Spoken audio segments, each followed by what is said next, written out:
Thanks for joining us. Tonight we have special guests with Derek and Jasmine from the ATL Flippers, and we're not waiting on Leroy, but Leroy should show up shortly. So Derek and Jasmine, say hello to everyone. What's going on, everybody? Hey, everybody. Hope you guys are having an awesome day today. Awesome day. And yes, we are so happy to be here. And we are waiting on Uncle Leroy, who will be here in a minute now. I got faith in him. Yeah. I want to let you guys know something. So we're not as big as Cat and Nurse Flipper, so we don't have 100 people waiting on the show to start. So most of our views come after the show, but we do have normally about 10 to 15 views during the show, but it is on a special line. We did advertise it, so hopefully we'll have people come in. Otherwise, we're talking to ourselves, and other people will join later or see it later. So I just wanted you guys to heads up on that. Yeah. But Brad, Awesome. Oh yeah. Brad, how's your week been?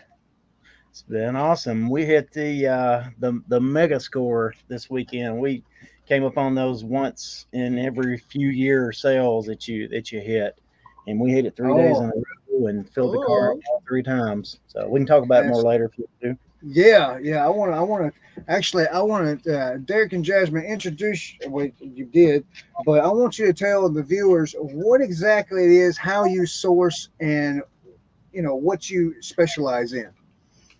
Yeah. So a couple years ago, we started off sourcing at thrift stores, but now we transition into buying abandoned storage units. Mm-hmm. Yeah. So is your main thing?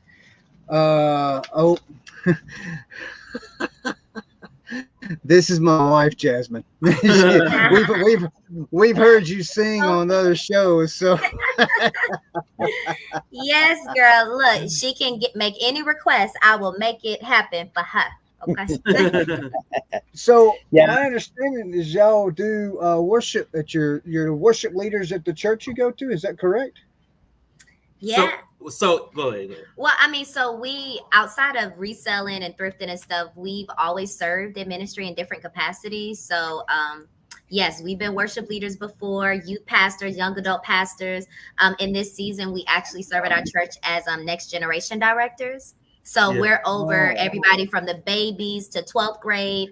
That also includes worship with the kids, which is another level, because them kids, if you ain't got it, they let you know, I don't like how that sounds. They're very vocal, so it's a different stretch when it comes to leading worship with the kids. But yeah, that's also tagged into it too. So we love it. We love being able to have the freedom to serve in ministry, but we also love the business as well. And it definitely gives us that flexibility.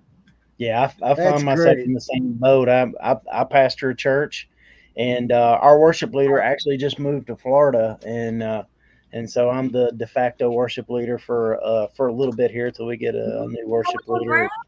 Yeah. So, but yeah, I like that. I went to a conference one time, and the guy asked, how many of you are in full time ministry, and like probably 20% of the hands went up in the room, and then he said, how many of you are in full-time ministry, but you get your income from somewhere else? Like everybody. Yeah. That's funny. So, yeah, that's awesome. I'm excited to meet you guys. Yeah. Definitely, so I want to go ahead and let Derek and Jasmine know this. If it seems like I'm interrupting or anything, please ignore that. I live in a bad area with internet signal. And so just please ignore that and don't pay no attention to it. It's just my internet. And by the way, my viewers, me and Derek are actually homeboys. So we're from kind of around the same area, within a few miles of the same area. We don't live close to each other now, but we found that out through chat.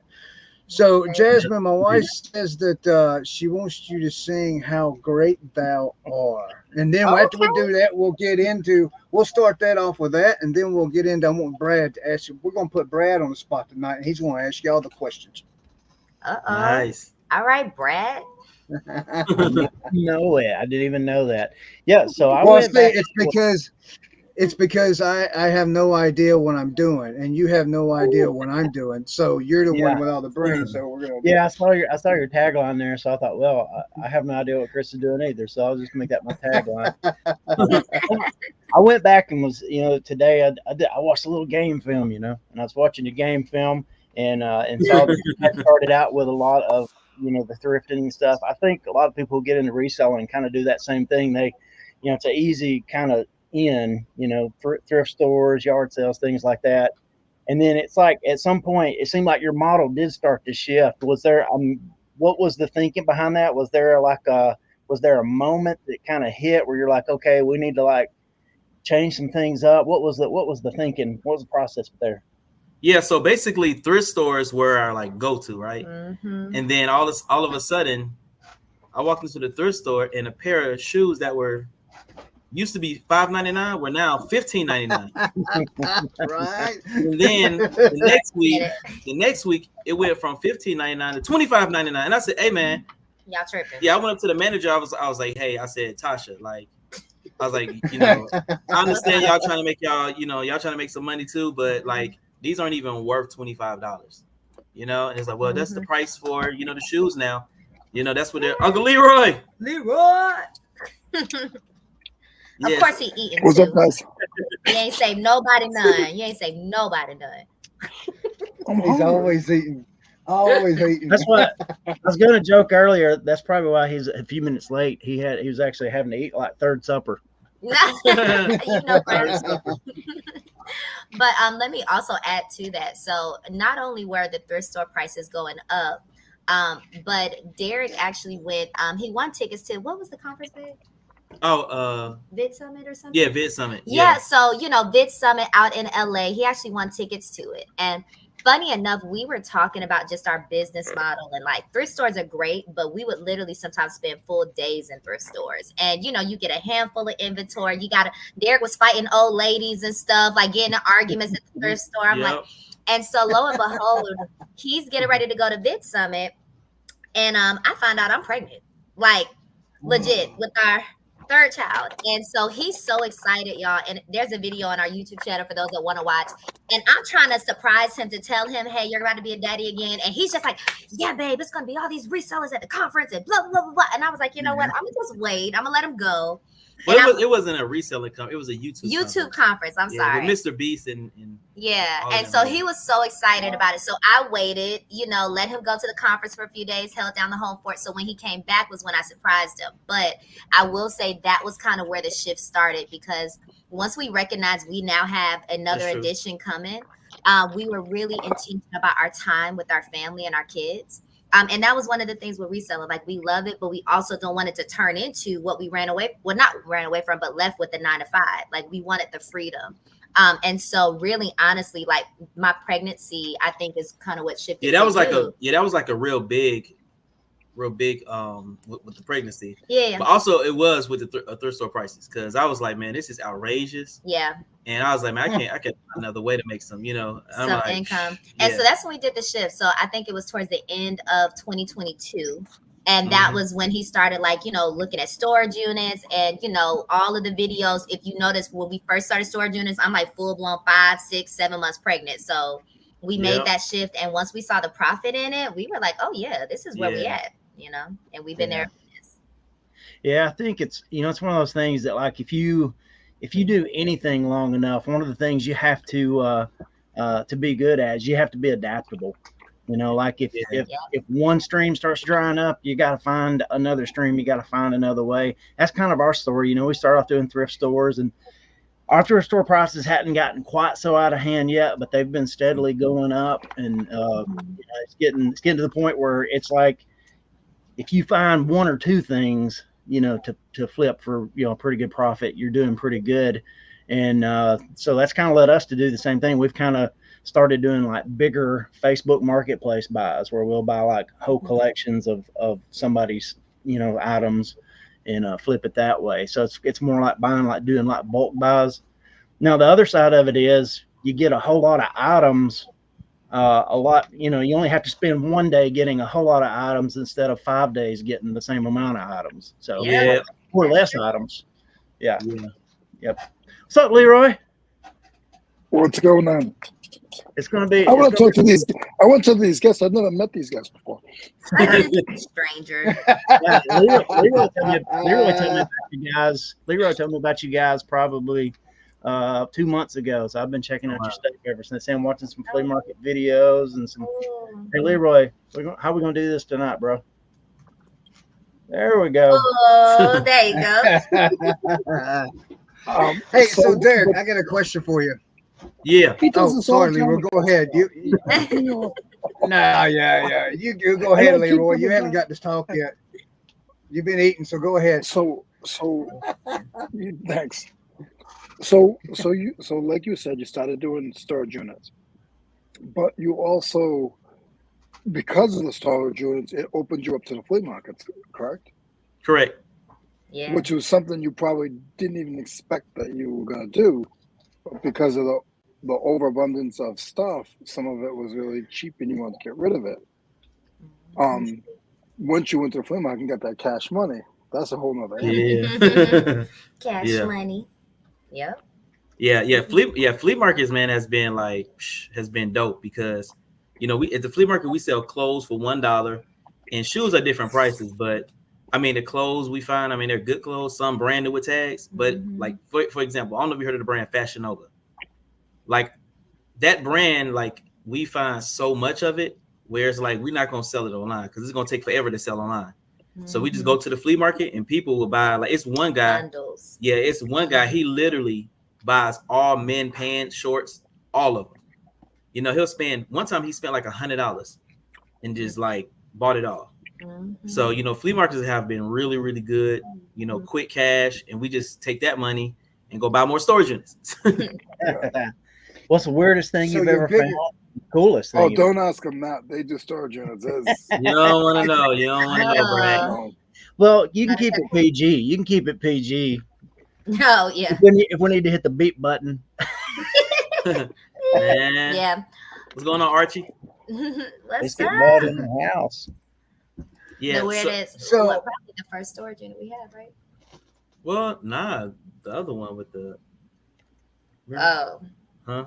Well, no, not PG. Okay, yeah. Sorry, y'all, because our minds is racing because you find everything in storage units. Yeah, I mean, like, you find sex toys. You find, I mean, literally everything. Like it's crazy. But Yeah. I found. What do you do with the furniture? So I try to stay away from furniture. Facebook. Yeah, but if it's like hidden or something, and then like Leroy said, Facebook offer up, or if we know people that like need furniture. Then we'll pass it off. We'll But like he was saying, we did find an urn one time in the storage unit, and like you're literally having a person's remains, which is like, oh no, which is tough because it's like usually people put that in their house and stuff, and we didn't know what it was, and that was and the whole the crazy thing situation. about it is, I actually recorded it when it's on our YouTube channel, but like I didn't record this part, but when I was talking with the employee that worked there. She was like, this person was like into some crazy stuff. And he didn't even see what was like all in the unit. But the fact that she like told me that, I was like, yeah, I know, because stuff in the unit, I'm talking about, it was just some real suspicious type stuff. And I'm like, man, these people, they're from Chicago. Like they were from Chicago. They moved down here and put all their stuff, in the unit. And they just been like, yeah. So I was like, I already know. Just wait till you find a dead body. Yeah, no, I don't want to, man. I don't want to. Well, I mean, an urn for me is close enough. When I moved down here, I started doing units. But when I started doing units, I had to stop because it brought me to not my past, but like seeing like drug paraphernalia and stuff just reminded me of my mom. And so I can't do it. I refuse now. Now I just refuse. It brings back too many bad things. So you got to be a strong person to do storage units. I watch you guys' videos all the time. And for you guys to be, you don't know what to touch. You don't know what not to touch. But you have to check everything. I bought something that was just a tool bag and I found gold in it. So you have to check everything. Yeah. It's true. And he's so mad. What's going on? What's going on, Andy?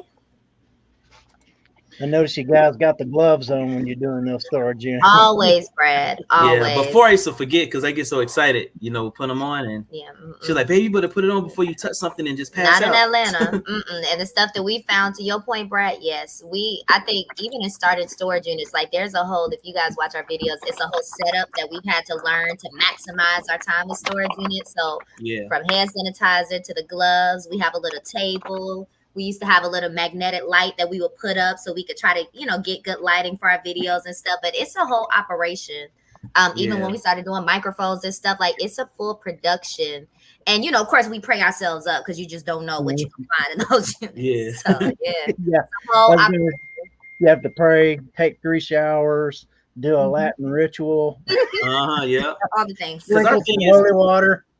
Yeah, and it's a lot of things I find. I'm like, what is this? I've never seen this before, So I asked, the viewers, and I mean, viewers, man, they're all like, they're like, dude, you don't know what? Like one of the videos, I said, I was so excited, I said Tory and Birch, and it was like, man, it's sad, man. This dude don't even know what Tory Birch means. Like, when you in the zone, in the moment, it's like you just so excited because I was finding I found a Cartier bracelet. Like, I mean, I was finding all these different things, and I'm just like, man, this is crazy, man. So, like, it's fun, man. It's really fun going through the units. Yeah, it makes for a good YouTube video too, because it's kind of a yeah. Sorry, Chris, I interrupted you. No, that's fine. Those Hot Wheels you found, Derek. So when I saw those, when I watched the video, I was like, oh man, he's got to look for the treasure hunt. Did you not know about that? About the treasure hunts on the cars? Nah, I didn't know anything about. I mean, I thought the older Hot Wheel cars and the ones with the what is it, the red line or something like that. Red lines, yes, red lines. Yeah, I thought those were the ones that were like very expensive. I was like, okay, I was like, I don't have any of those. So I was like, all right, well, and there was one guy on our whatnot, he was just buying them up, I don't know. But the next time you find some, if you come across another unit and you got them, you can the package like.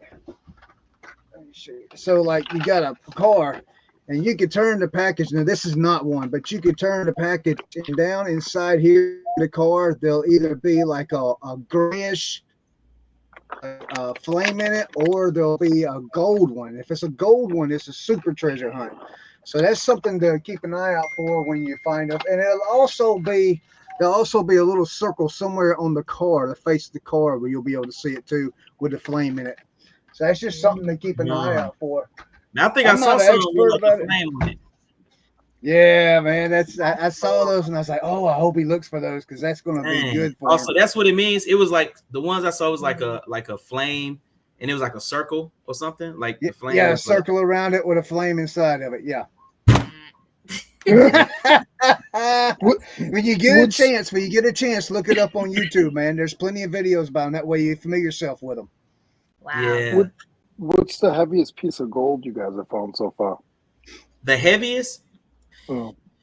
Man, I don't even know the heaviest. I say, bro, we have a whole stack of gold that we still need to get appraised. Like, we find so much gold and all of those things. So I'm just like, I don't even know the heaviest. I don't know the heaviest. Oh, well, make sure when you do go to cash it in, make sure you go to the right place, and also make sure the market is up. You don't want to go when the market is low. And you can just check online. You want to go by Troy weight, not by just regular what they tell you it's going to be. But it's just, you guys know what to do. Yeah. No, good notes. Yeah. Thank you, Uncle Leroy. I know he was good for something, babe. I know. I guess we can keep it down, Brad and Chris. Yeah, just message me. Just message me when you go to do that, and I'll give you an idea of what to look for. I'm still trying to get there before the end of the summer.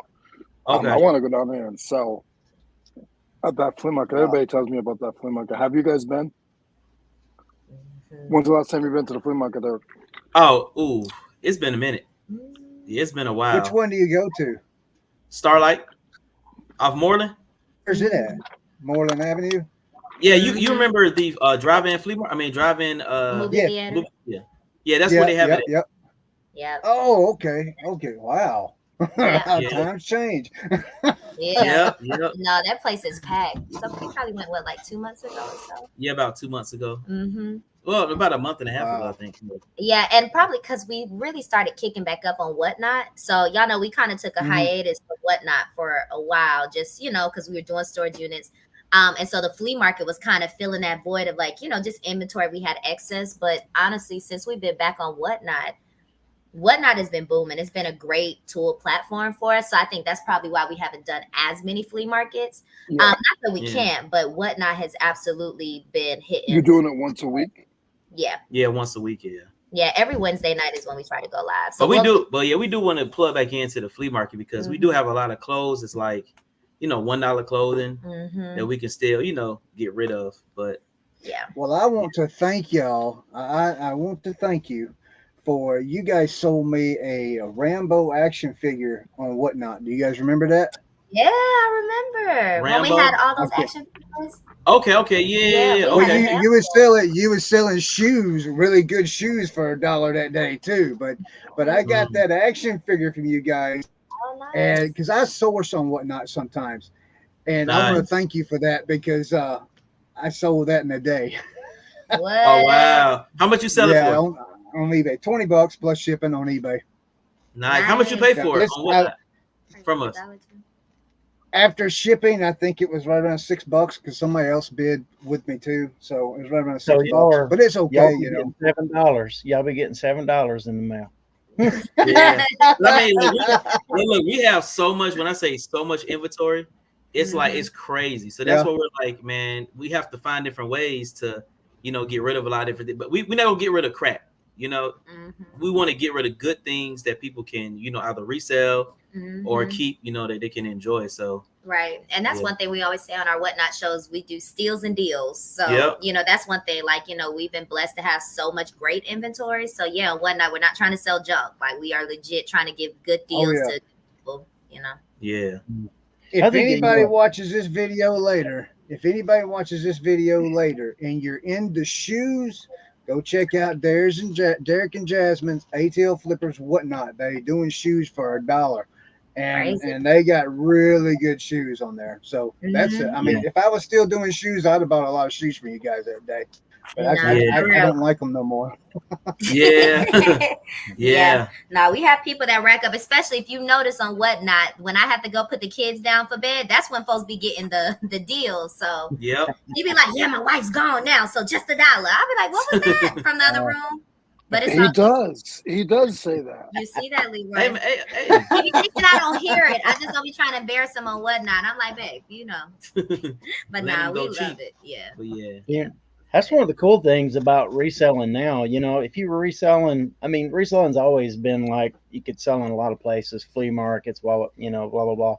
But like there's just so many opportunities now. If you're a reseller, you have eBay, you have things like Mercari, you have Poshmark, but then like the rise in live auctions on Whatnot and the different things that are popping up on District. Obviously, Facebook Marketplace for items that you don't really want to unload at any of those places, and then flea markets. I mean, there's really no excuse not to succeed. Yeah, and that's awesome. Like when you buy a storage unit, I'm sure as you're looking through it, like you're already kind of strategizing. Like this would be for this, and this would be for this. This, in your head, you got this going this place, this place, this place. Yep, exactly right. You can just maximize the whole unit. That's awesome. Yeah.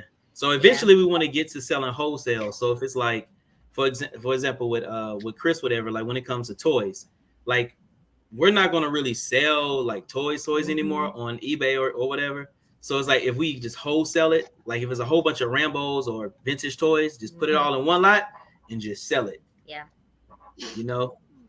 So that's where eventually we want to get to. We're working towards. Yeah. Yeah. So if it's toys, if it's electronics, clothes. Yeah. So the YouTube journey, did it come sometime after you started thrifting, or did you kind of start those things at the same time and started doing reselling, or what's the story there? Yeah. So long story short. Is it gonna be short? Yeah. You saw yourself on camera one day and you was like, dang, I look good. I look good. Well, no, I'm starting it. People like me. Well, actually, like I was thrifting, and I don't know if you guys know Derek Fundamentals. I don't. Sorry. Okay, yeah, he has a No. YouTube channel, but so him, another Leroy guy, does. yeah, Leroy does, yeah. So it was another guy named Akil McLeod. I don't know if you heard of him before, but and it was like a couple more guys. They don't have YouTube channels, but anyway, we would like on Discord, and we would like always meet. So I would always like meet in virtually, and I would always like show them my finds for the day, and they'd be like, "Bro, you gotta put that on YouTube, bro." And I was like, "Man, I don't even know how to do nothing with editing or anything." And then they was like, "Man, we'll help you out." Well, Thank you. what's it? Might as well let me tell the story, but it's okay. You're doing good so far. Yeah, go ahead, Jasmine. No. Are you saying? Nice bow. She said you have my permission to proceed. Go ahead. Well, yeah. So I recorded my first video, and crazy thing is when I recorded it like vertical, and they were like, "Dude, you gotta like record it horizontal." I didn't know, and then I just started, recording more videos. And then one of my good friends, he put me on into this editing app called Power Director. So to this day, I still use my phone to edit all my videos. So he showed me how. And you don't use an Android? You have an Android? Yeah, we don't do iPhones around here. So yeah, I just use the Android to edit the videos, and then it just started like I started, playing around with it, which I really really enjoy editing YouTube videos because I learned different tricks, different transitions and different things. So that's kind of how it started, and then a lot of people start hearing about the shoes and stuff, and I know how to authenticate shoes very well. So people would send me pictures on clean Instagram. Shoes very well. Yeah. Yeah. So that's I kind of love watching this. Oh, go ahead. No, I just like watching the shoes when I see the recaps when you do them, when you find them, and then when you redo them. I'm like, man, those things are on point. Yeah, they be clean. Yep. So yeah, I know how to do it all when it comes to shoes and everything. So yeah, that's kind of how the YouTube journey started. You want to tie a bow around it? Well, I was just gonna say. So when did you start that though? That was when? When was like our first video? YouTube? What 2021 was it? I think so. I think it was like February 2021. Yeah. And I mean, honestly, and the YouTube was good. Like, so I saw it from the wife perspective. So at the time that he started YouTube, I was still working full time at my job. But the business was doing great. It was growing. So, I just remember seeing him like, in the early stages of YouTube, like, trying to get the videos and, great, we got 100 views or this, that, and the third. So like seeing the journey and like his consistency, because he would be up late. He would watch YouTube videos to see about different things of getting better. And like over time, like editing has gotten better and transition. Like he really puts a lot of thought into like videos and making good content for, the viewers and subscribers. So, to kind of see where we are now has been so amazing of the full journey. Because of course, when I came on, he was like, "Baby, you're gonna have to do YouTube with me." I'm like, "What you mean? Like, I just want to package orders. Like, I don't need it." But we started doing videos together, and it's so funny because a lot of times people talk about like how we go back and forth on our videos. But anybody that knows us in real life, this is literally how we are. Like, we are just putting a camera to it, but the friendly back and forth, that's just who we are, And so I think the part that I love is like we're able to be ourselves and just put that out for people to see. Like we literally left our jobs, like our 9-to-5s. He transitioned in 2019. I left my job in 2021. And we've been running ever since, full time doing reselling and doing it together. So like we legit left our jobs. Yeah. So I'm grateful for YouTube that has captured the journey, because even for instance, those that may have followed the channel, right when I came on full time, like maybe 2 or 3 months after, he actually ruptured his Achilles. And it was crazy because he was playing basketball. Should have been playing basketball with them young boys, but that's another story. And it was on our daughter's It was on our daughter's birthday. And so he wanted to go real quick before the birthday party. And all of a sudden I'm picking up the cake and I get a call that he's on the way to the emergency room on the other side of town. And I'm just like, huh? What? But I say all that to say I was in your neck of woods, Chris. Yeah. Well, what's that? Oh, you down in Conyers, huh? Yeah, not too almost far. We're Stockbridge. Was it Stockbridge? Well, it was like Stockbridge. Okay. Yeah. So he was there, and we were in Atlanta. Panola Road. Yeah. Yes. And so he was ruptured his Achilles and all of that, but you know, it was a huge shock to the family because it was his right leg. So he literally couldn't drive, couldn't walk upstairs, anything.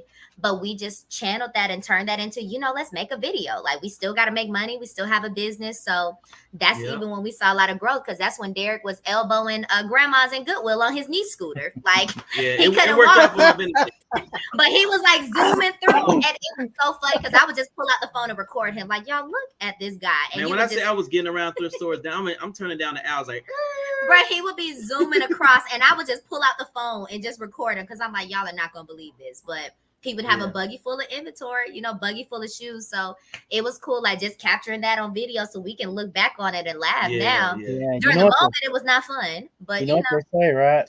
Yeah. Where there's a will, there's a way. Yep. No, seriously. So he had a whole little moment of departing from his little knee scooter. He was like, baby, I don't want to let it go. I said, but you can walk now, sir. Please put that away. Yeah. I'm like, did you learn? So did you learn the lesson that you're getting too old to play with the youngins out? So it's not Say that again, it's Chris. not that I was getting too old, because it can happen to anybody. That's right. It happens to finely tuned athletes every season. Yeah, it happened to Kobe. Kobe was in top notch shape. It was happened to KD. You know, it happened to all the greats. It happens to all the greats. You know, like it happened to Derek Douglas. I mean, you know, like all the greats. But I want to lump yourself in there, baby. Yeah. But yeah, so but I haven't played since then. Well, I've played, but not like serious like that. So yeah, I can't jeopardize that anymore. So I have a question. What's that, Leroy? You guys do YouTube, you guys do storage units, and this is always a soft subject if you don't know, but if I can't talk about it, you can cut it off. Meeting someone with the YouTube channel that has over 500,000 subscribers and learning a little bit of what they do, I mean, that must be like, once you get over the shock of holy moly, like these people want to talk to me, and then like just listening, like, do you shut up or do you shut up and listen? I mean, I would think that's what you would do, right? I mean, what you mean, like shut up and listen? Like, you meet somebody who has that many subscribers and they do what you do, like me, like I wouldn't talk much. I would just listen to these people because they've been around. They have a big YouTube channel, and you know, like being somebody trying to grow. You can still learn off of that stuff if you listen. Yeah, so we actually met up with probably talk about Jeebus and Amber. Yeah, we met up with them. Actually, we had lunch with them, and I don't know when we was there for hours. You know, just sitting. That's what I'm saying. Like that's like when I get together like with Kevin and those guys, it's just like I just listen. Yeah, and they was giving us different things that can help the YouTube channel and everything like that, man. But really, we were just talking about life and just different things. So I mean, when I say they are like legit, like dope people, they are awesome. They are like super cool, man. Yeah, and so humble too. Like to your point, Leroy, like you know how sometimes you can think people that have so many subscribers and they're gonna be a certain type of way, and it's like when you meet them in real life, and it's like they're just people like us, you know. And we didn't think they were like that anyway, you know. Yeah, so, but we met them. It's like they're super cool, man. Great people. But and same with like Kevin, you know. Yeah, same thing. Yeah, and to your point, just taking notes. So it's like when it's certain things that they say they do or they practice or whatever. Yeah, we're absolutely taking note on that because of course, we're still committed to like growing our channel, and obviously we don't know everything. So yeah, we appreciate all of the wisdom because there's so much in the reseller community, YouTube community. Like these conversations are amazing because every time I feel like we're on one of these, we learn something. Yeah, and us is like for real, for like to be honest, y'all, we don't even care about the subscribers. Like it could be somebody that got 200. We care about our subscribers, but we don't care about subscribers. Yeah, I'm not talking about like our subscribers. I'm talking about like the amount of subscribers that other people have. We don't care about that, because it may be somebody that got 200 subscribers, but I mean they've been reselling for over 20 years, right? So it's like we just want to learn and how to be better at our craft, how to be better at reselling, better at YouTube, whatever it is, better in our relationship, better with raising kids. So it's like we don't look at like the numbers and everything. Like, oh, nah, we can't talk to y'all. We don't like, nah, that's crazy. If somebody thinks that way, it's like something is mentally wrong with you. Like for real, you have a disorder. Yeah, it's one of those things like social media in general. You're watching somebody else's highlight reel. You're watching the highlight reel, and like if you have any sense at all about how things work, you recognize the amount of work and effort and time and patience and learning and all the things it took to get there. So it's hard to be envious. You can go do the same thing if you got. Not everybody's cut out for YouTube or to be a social media quote unquote star. But if you do a little bit of that stuff, you realize that there's a whole lot of work went into that, and it's got to be a whole lot of respect too. You guys are, I take it you're kind of creatives as far as like into music and those kinds of things. I'm sure that like YouTube kind of scratches that itch a little bit too, right? To create content and That's a good way to categorize it, Brad. I'm like, I haven't really thought about it in that way, but yeah. No. Yeah, it's like for me, it's like I haven't started my YouTube channel yet. We've been joking. I'm gonna be the first person to have 500 subscribers before I have a video. But, like I've done music my whole life, but at the same, and then building a church or building Legos or building a cabinet. To me, it's all an effort of creativity. Yeah. And so it works better for my brain to think of it that way. Even building a business, it's like you're creating something where something doesn't exist, and that's the part of it that energizes me. It's not the money. If I did YouTube, it wouldn't be the subscribers. It's the actual just being in love with the work itself is and building something. That's the power. Yeah, that's good. And I mean, we believe too in like being good stewards over whatever we have. So like our time, our talent, our treasure, those are things our pastor talks about. So even like, a lot of people don't know with us, like with reselling, even before we had YouTube or a business, Derek was always fixing up shoes. And like what he does, like he was doing that in college before I met him. So that was like his side hustle. Like he, my teammates want to go to the club. AD, come fix my shoes up, man. I want to look nice. All right, shoot me that $20. I have it ready before 9 o'clock. I got you. Yeah. And so this was, I don't even know how many years ago that was, but he was doing that and taking that and growing it so when y'all see him and he fixes up shoes, this is literally what he's been doing like 15 plus years. It's not something new, but he's grown it into what you see now of a business. Because even having the idea of being resellers came from talent that he had that, he continued to grow and steward. Yeah, but all this stuff, awesome. And we look at it like this too, man. Like all this stuff we have, like it don't belong to us. Like God just placed it in our hands to be good stewards over You're right about that. And, to of course to enjoy it or whatever, but also to help others and stuff. Because when I first started the YouTube channel, it was needs a refill. Yeah, but the thing is, like when I first started the YouTube channel, it was a guy I used to go thrifting with. I'm talking about like me and him we were super cool. And all of a sudden he found I had a YouTube channel and he just switched up on me. I'm talking about like we almost got into a fight at the thrift store. And I'm like, dude, he was like, man, what's wrong with you? You sharing all this knowledge. Now everybody gonna know where we thrift at and this and that and da da da. And I was like, hey, bro, first of all, stop yelling your voice at me, bro.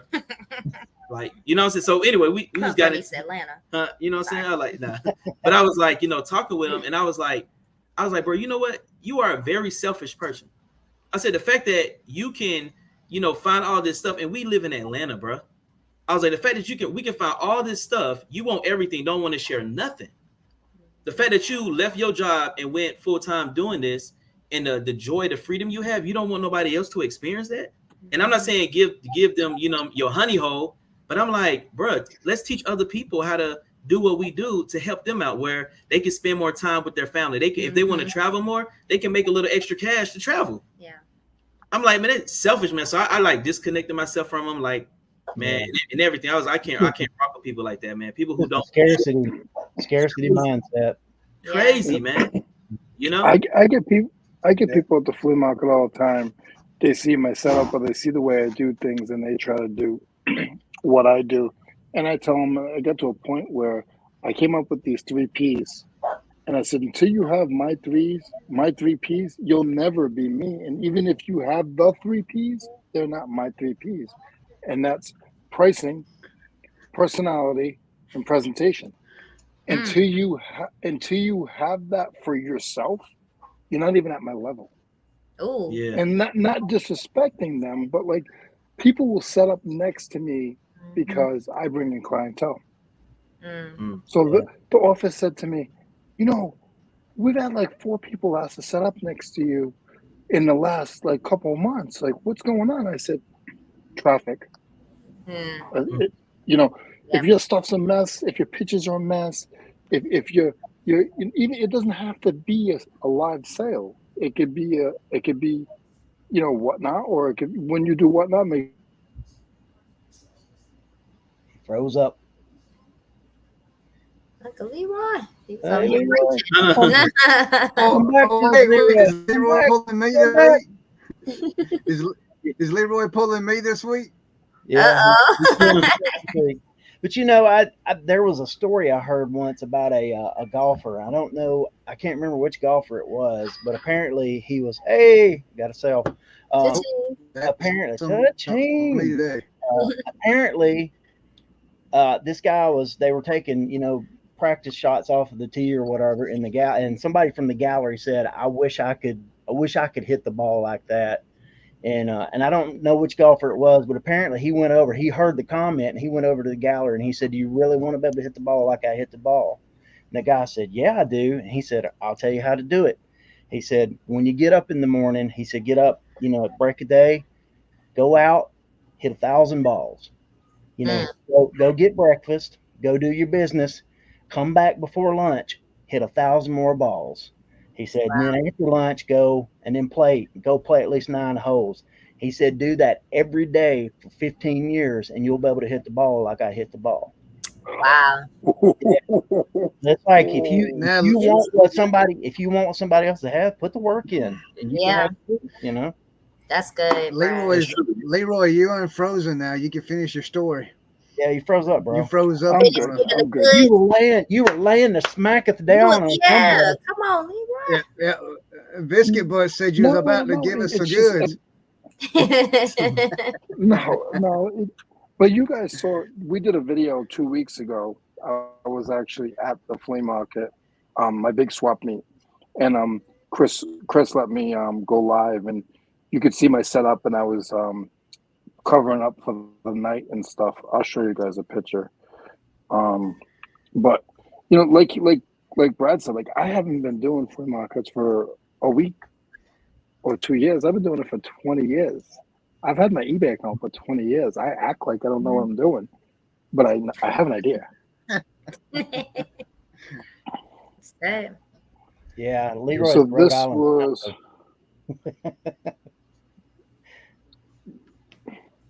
What'd you say, Brad? I said Leroy's the Rhode Island sniper.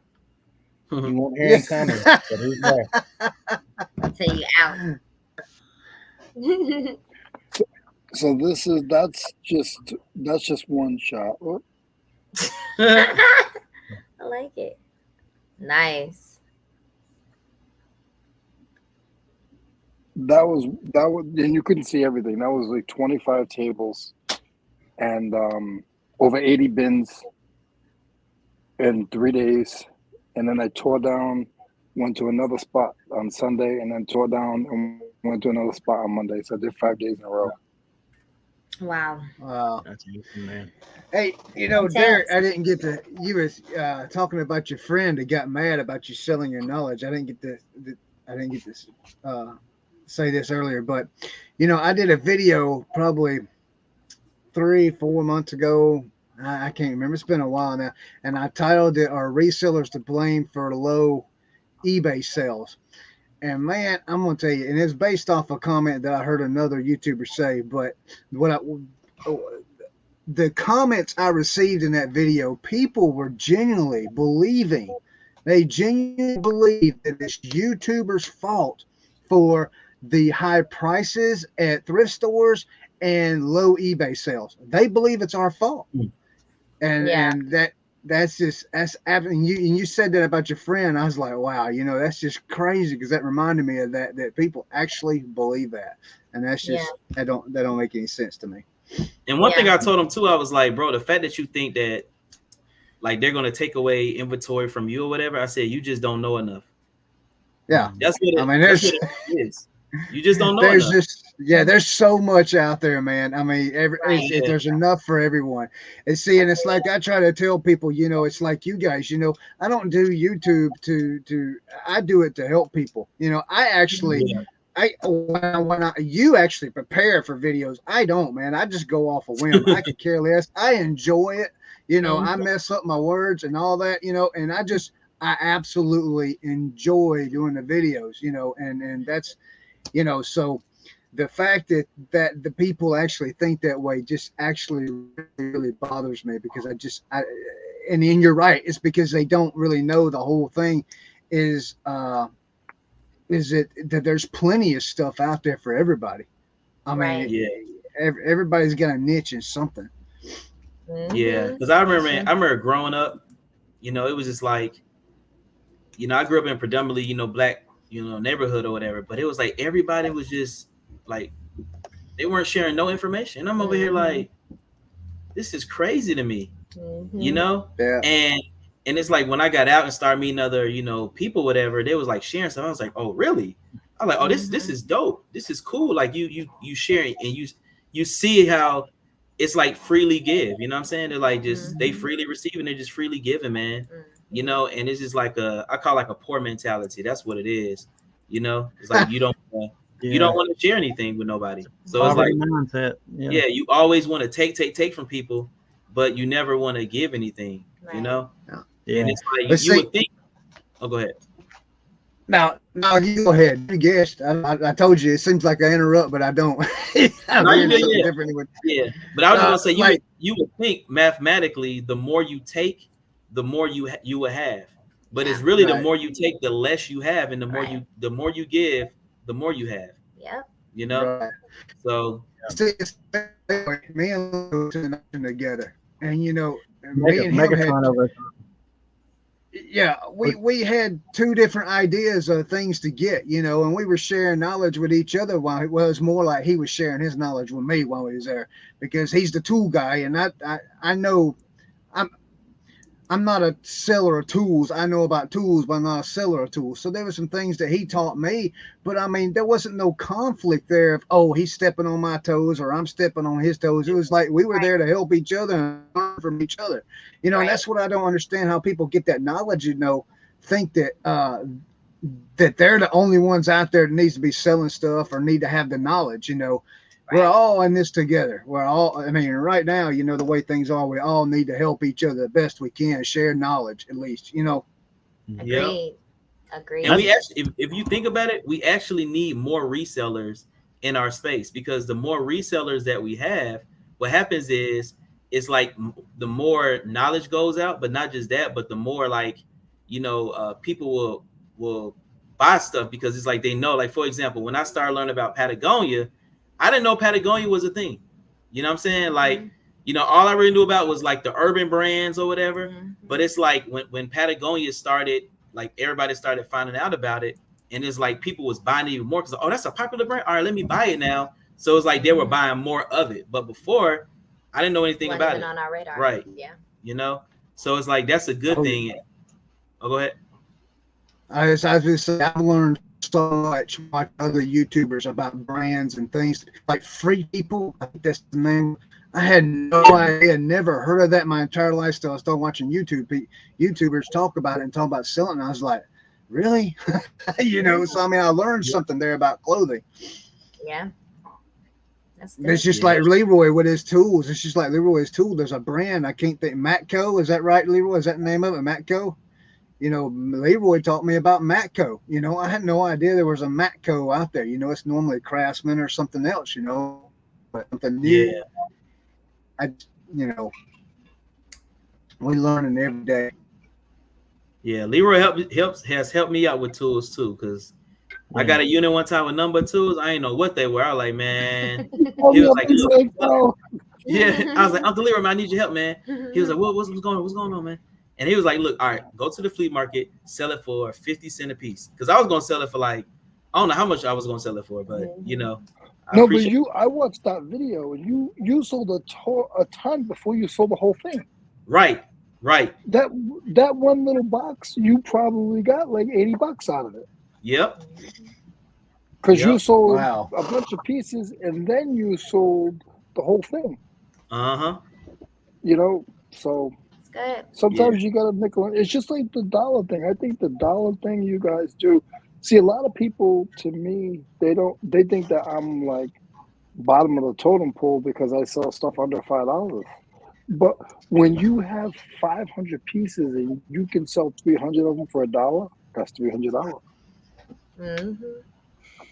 Yeah. You know, so you guys doing because you put every one of those pieces on eBay and get $5 a piece from them. Absolutely, you can. But by the time you waste your time storing it, putting it up, and then taking pictures of it, and then the eBay fees, and then your taxes, that dollar, you made more off that dollar than you did the $5. No, that's so true. Yeah. And especially of the amount of stuff that we're getting in, we can't just hold on to it and let it just sit on eBay. We have to get rid of it. Right. You know? Yeah. I mean, we definitely constantly have that conversation. Like we were talking today about even just our business model and what makes sense for us. Because I feel like even doing reselling, you go through seasons where you have to, you know, inspect and see what makes sense for you. Because at one point in time, thrift stores made sense for us. You know, in this season with 3 kids and, you know, serving in ministry and doing all that, thrift stores don't make sense for our schedule right now. So, you know, the pivot of flea markets and storage units has been a blessing. But I think that's the beauty also of the flexibility of seeing what works for you. Like the dollar in the flea market works for us because we do all this from our home. So we don't have like a separate offsite storage unit. We're actually in the process of adding an addition to our house because this has been so amazing and you know we are literally overflowing, so you know they're building it right now. So somebody like me that has no idea about how to do storage units and stuff like that, what if I come to you, anybody comes to you and said, hey, what do you recommend, how do you recommend to start with storage units, what would you tell them? So I will first tell them like I will first like ask them what type of vehicle do you have? Do you have a truck? Do you have a car? And if they have a truck, then I'm like, all right, well, you could get, you know, bigger units because you have a truck. You may have to make different, you know, a lot of trips, but if you just have a car, I would say stick to getting smaller units. You know, don't 5 by 10s. Yeah, well, 5 by 5s. Don't try to get a unit with a couch on it, all because it has a whole bunch of nice things in it. You know, unless you want to go out and spend more money to rent a U-Haul, you can, or rent another truck, you can. But if you're just trying to use your car and you're starting off, like start off buying smaller units and then work your way, you know, to getting bigger units. When you buy the unit, how long do you have to get everything out of the unit and close it up? Yeah, so most places 48 hours, some 72 hours. And then you have a few, sometimes they say 24 hours. But, you know, like our experience, like they don't trip. If we need extra, like, you know, 4 days, they be like, that's cool. Go ahead, knock it out. They don't really trip or whatever. They just want the stuff, you know, gone. So it's if I have the space at home, so you would recommend me to get another storage unit so I could put the stuff in until I can go through it. Is that correct? Say that again. So if I didn't have the space at home to store the stuff that come out of a small storage unit, would you recommend to get another storage unit just on the side, so I can put the stuff in? I mean, is that till I can go through it? Well, what I would suggest is talk to the facility, because if you won the unit, you can actually buy the unit. Well, not buy the unit, but you can rent that same unit out. And usually you can pay like $1 and plus fees, and you can have it for a whole nother month without paying, you know, whatever, a lot of money to buy. You know, so you can do that. But if you're trying to, you know, and that'll give you some time to like go through it, you know, get rid of what was trash and different things, you know, sell whatever you can. And then, you know, if you still have stuff left, and then, you can get a smaller unit, or if you have a little space in your house or wherever you're at. Put in some bins and then store it there. But you can actually rent out the unit you purchased or that you want. Yeah, I've thought about doing that, and so that's something I might look into. If you can rent the unit you purchased for a few days, that would be a good idea. I know a guy that does, because I do the flea market, so I know a lot of flea market guys that don't do YouTube. And I know a guy this old guy, what he does is he'll buy a storage unit and he'll keep it for a month or two. He'll pay it, and then what he does is he just works the flea markets around that unit. So if he gets a unit close to Georgia, there's always where we live here in the South, even where Brad lives, you'll find a flea market. So he'll go in the morning, load up his car, go to the flea market, and then he'll throw away the stuff at Goodwill he don't want, and then the stuff he wants to still keep, he brings it back to the unit and he goes home. And when he gets that unit cleaned out, then he goes and he buys another unit. And that's how he does it. I was like, oh, I haven't seen you in a couple months. He said, oh, I bought a unit in Columbia. So I've been doing the flea market down in Columbia. I'll leave in the morning early. I'll go to the unit, pick up my stuff, go to the flea market, sell what I can, give Goodwill what I can, use, and then I head back home. I mean, that makes so much sense. Yeah. It's so many options, man. I mean, it's like, it's a lot of options. Yeah. So you get like a preview of the unit, or you just see pictures of it? Yeah. And if you do, is there like an item when you see it, you're like, okay, I'm going to take a chance on that one? How's that work for you? Yeah. So you can see pictures. Well, sometimes they'll have more than 3 or 4 pictures, but sometimes they may have just one photo, and that photo may be blurry because they have to, especially if they have to auction off a lot of units. They're not trying to make a professional picture. They're just snap, and then they're going. And sometimes, it's delayed, so it's a blurry photo, But yeah, so you can see some of the pictures and see what's in it. And if you see something that's for example, if Chris saw a ton of Rambo vintage toys, right, and they were color code, he knows the brand and everything. But the thing about it is, other people will just see trash, or they see it's boxes or whatever. He knows he can probably get over, $200 for all of those toys together. So he would probably bid $250, $300 at the most, because if those toys are in there, more than likely it's other good toys or other good things. So that's kind of how we tell people to calculate, either or if you have a budget, say you have a budget of $150, you're not going over that. All right, just if you can see if you can see $100 worth of stuff in there, and then bid $100 to $150.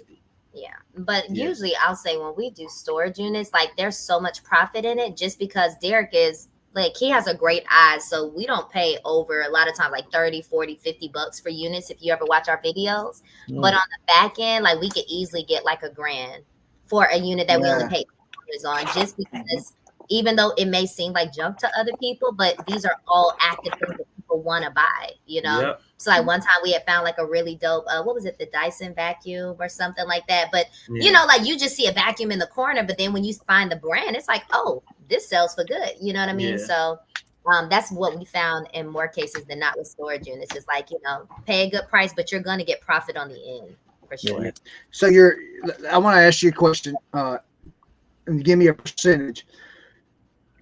What is your best percentage between cost of the unit to profit of the unit? What's the percentage there difference? You said cost? Yeah, your percentage between cost and profit. What was your best unit, you would say? Percentage wise. Man, sometimes it's 1,000%, no lie. Yeah, you gotta watch their videos. When you see their videos, you'll see.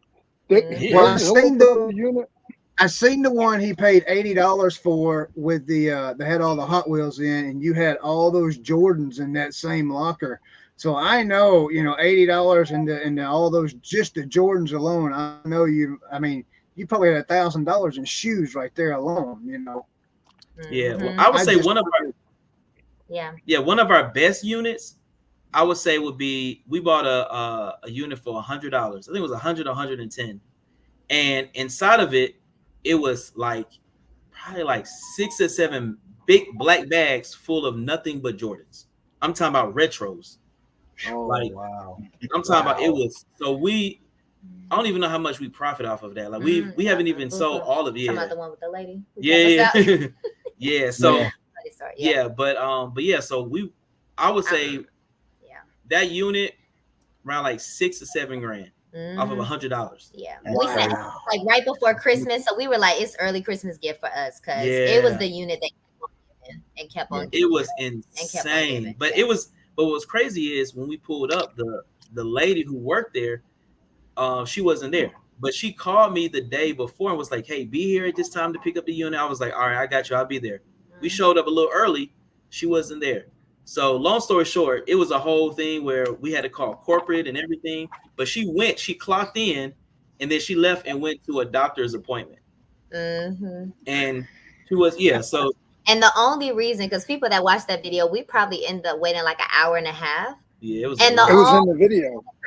We waited was because we knew what was in that unit. Well, we had a theory of what was in the unit, and we didn't want to lose it because he only paid like 110. But you know, just seeing the stuff, we were like, "This is crazy," but we got to get this unit. And I'm so glad we waited, because that was like one of our best units. But it was absolutely crazy to have to wait, because we actually had 2 storage units that day, so we missed the other one having to wait around for that one. But it was worth it though.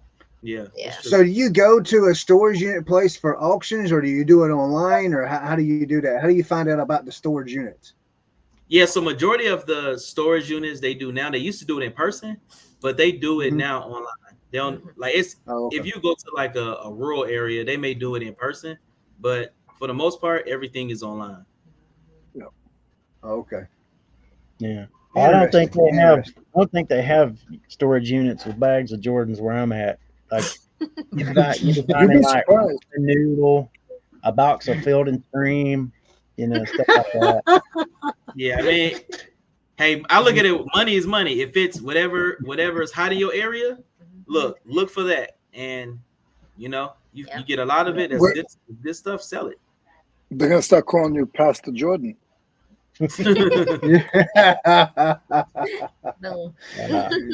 Yeah. They might have a bunch of that Playmobil up there, right? Playmobil, yeah. That's what you like. Yeah, there he is. He's back. Yeah. But it's fun, man. Doing it with my wife and everything, and that was like my whole goal. Is like, I don't want her going to work, and working for somebody else. Like, she can come and she can work for me. Not playing. But like, we can do this thing together, and be able to raise our kids, do ministry, because to us it's not all about just like the YouTube and the reselling. It's about, we want to inspire other people to really like, go for their dreams. If there are some things you want to do in your life, like, you can do it. Don't make an excuse about it. Find a way. Pray, ask the Lord to give you vision, give you instructions on how to do it, and He will. Yeah. And because He's done it for us. So that's our goals, man, is really to inspire other people, to do their dreams, man, to accomplish them. Yeah. Well, I love you a lot. I love your attitude. I love your spirit. I'm a fan. Oh yeah. So real quick, it's a little bit after 8, so we normally just cut it down to an hour. So real quick, we're gonna go around and tell what we got coming up, and then before we go off, Jasmine is going to sing for us, and I think the request was how great thou art, right? Yes. So Jasmine, Derek, I want y'all to go ahead and tell us what you got coming up this next week. Y'all got anything going on, anything special, anything like that? Yeah, so tomorrow, which would be, what would be tomorrow? I don't know if you want me to say a date out there, but no, it's fine. The 17th of April at 8:30 Eastern Standard Time, we'll be having our Whatnot show, and we'll be selling. I think it's the show tomorrow. Shoes, I believe it's shoes. But our Whatnot username is the ATL Flippers _. Yep. And then we have a YouTube video coming out tomorrow as well. And we just have, man, the addition. Like that's like the big thing. Working on the addition for the business. Yeah. So that's really sounds good. But yeah, but for people just bookmark, we really try to go live every Wednesday. So yeah, if you're just wanting to pop in and see what we got going on, like Chris, we switch it up. We did Hot Wheels one time, we do shoes, we do clothes sometimes. So it's always something different. So if you follow us, honestly, whatever we find in units and stuff, it could be that following week. But every Wednesday, we try to go live and whatnot. Yep. Leroy, what you got? Oh, I got a lot of stuff going on. I'm gonna try to eat a little bit more for the next week. I'm gonna eat as many snacks and candies and beef jerky and soda, all the healthy stuff. And then I'm gonna try to have a positive attitude. I'm not doing any flea markets this week.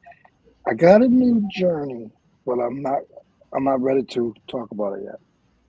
All right. So besides that, that's it. Just the same old, same old. Try to get my eBay back on again. Brad, what you got? Well, first thing I'm gonna do is I'm gonna tune up and sing harmony. Come on, yeah, I'm gonna tune up sing harmony with Jasmine. Actually, I'm thinking about running a live auction on One Stop Shop, so I can put some cheddar in Leroy's pocket. And oh yeah, we had a super huge buy this weekend, so we need to clear out some space. I'm thinking about, one of the biggest things that takes up space in our shop is a bunch of plush we got. I'm thinking about running a plush auction, and I'm not 100% solid on it yet, but I might do that on Thursday if I do it. So you can be on the lookout for that. And other than that, I just want to say thank you so much, guys, for coming on. I'm so pumped to meet you guys and hang out with you a little bit. And God bless you and Godspeed, my friends. Thanks. I love it. So for myself, I started a new thing with videos. We'll be releasing one a week on what sold. I'll be doing a recording each day, and then at the end of the week, we'll put one out of what sold during the week. Also, don't forget, this Thursday, we will not have another show because this was the show for the week. We did a special day for Jasmine and Derek. Good, because I'm doing a women's conference. I have a women's conference Thursday all day, Friday all day, and Saturday all day. So my church does everything for 18 hours a day. So So I'm gonna go ahead and put this out there. I know it's a month away, but on May 21st, it's a Tuesday night at 8 p.m. I will be on Kat the Nurse Flipper show. I'll be joining her and Rod. I don't know who the other guests will be, but go ahead and put that out there, and I guess I'll keep announcing that each week. But we're going to close it out with Jasmine. She's going to sing for us, and then we're going to close it out. So go ahead, Jasmine, and tune it up and do what you do. All right, Brad, you ready? Me. You got your note? La, la, la, la. Okay. Yeah, let's go. All right, so special request, How Great Thou Art. Love this song. Then sings my soul, my Savior God, to thee. How great thou art, how great thou art. Then sings my soul, my Savior God, to thee. How great thou art, how great thou art. Yeah.